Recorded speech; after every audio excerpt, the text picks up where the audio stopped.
Well, the Border Gamaskar Trophy arrived here in Adelaide with the Australian team under plenty of pressure, but they will leave full of confidence after what has been a very impressive test victory here at the Adelaide Oval. Sam Jordan from 9 News, joined by Dan Brettig from The Age. Dan, this really was everything in Australia could hope for. Yeah, it was pretty much the perfect test match from their perspective. Even after losing the toss, having to bowl in the toughest of the bowling conditions in this test match. It was very hot, very humid day one, but they made the most of that humidity, got through the Indian batting pretty quickly on day one. And then I think really the test match was won on the first night when the Australian top order absorbed Jasprit Bumrah, Mohammad Siraj, which gave Travis Head a platform to really take advantage on the second day, made a terrific 100. And from that position, with that lead and bowling again in the evening air, India really didn't have an answer, and the game wrapped up pretty quickly today. Well, let's start there with the batting, because of course that was what everyone was talking about coming into this test match. By the numbers, Nathan McSweeney 38 and Marnus Labuschagne 64. It may not go down as the best knocks of their career, but how important is it going to be for the rest of this series?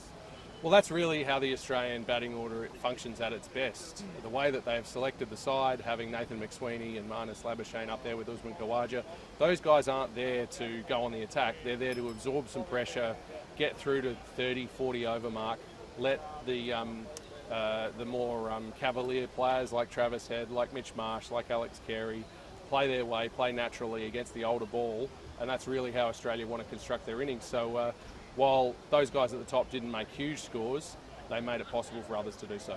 There was obviously so much concern around Australia's batting top order coming into the test. Dan, are you still concerned by that, or is there concern for you moving forward? I think that this series is going to be probably won by the team that has the fewest collapses, basically. Obviously, India got the upper hand in Perth because the Australian top order fell apart in the first innings. In this case, India did it in both innings, and Australia were able to stay solid. And if you look at the Australian bowling attack, they will be looking at this as well. 3 innings out of 4, we've been able to get through the Indian top order pretty easily. Whereas Australia, it's only really been the first innings of the series that told a big tale, and even in the back end of the Perth Test, as you know, Travis Head, Mitch Marsh made some runs. So it's a good trend for Australia. Australia's bowling attack, of course, was a big reason why India had that batting collapse in both innings here. Extraordinary for them. I guess just how important was the performance, not just as a collective attack to stop India, but also individually for Pat Cummins and Mitchell Starc in particular? Yeah, it was certainly good for Starc and Cummins to both get some big hauls of wickets, and equally for Scott Boland to slot straight back into the Test team. Hadn't played a Test match since 2023, and really bowled very much the way that we recall him bowling against India in the World Test Championship final at the Oval in 2023, when he was accurate. They weren't really able to get him away, and he was bowling wicket-taking balls. The fact that he was able to get through Jaiswal, for instance, as quickly as he did, very first ball, that's a really good pointer for Australia, and also takes a little bit of pressure off needing to recall Josh Hazlewood too soon. If Scott Boland had struggled in this Test match, I think that would have influenced how quickly they needed to bring Josh Hazlewood back. Now they've got a little bit more breathing room there, and they can wait to get him absolutely right. And the line from Pat Cummins is that he does expect Josh to be good to go. Do you expect him to come in for this third Test? Well, they just have the option now, don't they?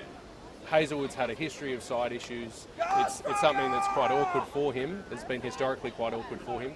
And so, if it's an extra Test match where he's allowed to get closer to his best and he comes back on Boxing Day, that's probably better for the overall picture of the Australian side. We can hear some fans making plenty of noise as they make their way past it today. That was nothing on what happened inside today when Mohammad Siraj walked out to bat. It was quite the reception after his run-in with the hometown boy Travis Head last night.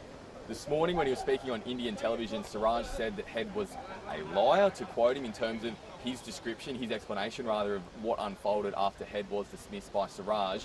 But by the end of the match, they're hugging. Everything seems to be happy families at the moment. Dan, what do you make of where this is at?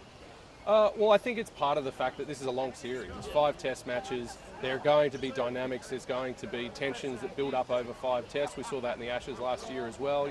Frustrations mount. Some players thrive. Some players get tired.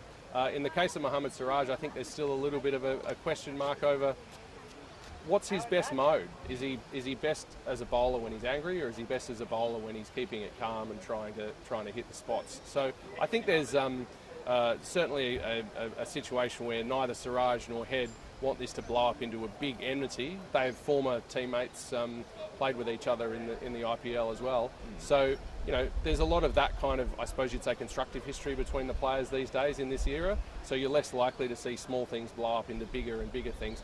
That said, they've both caught the attention of the match referee, so there'll probably be a reprimand or a fine to come out of that little exchange yesterday. Well, it certainly caught the attention of the cricket world as well, and it's something that everyone's going to be looking forward to when this series moves to Brisbane. The third test starts on Saturday and is shaping up to be another blockbuster between Australia and India.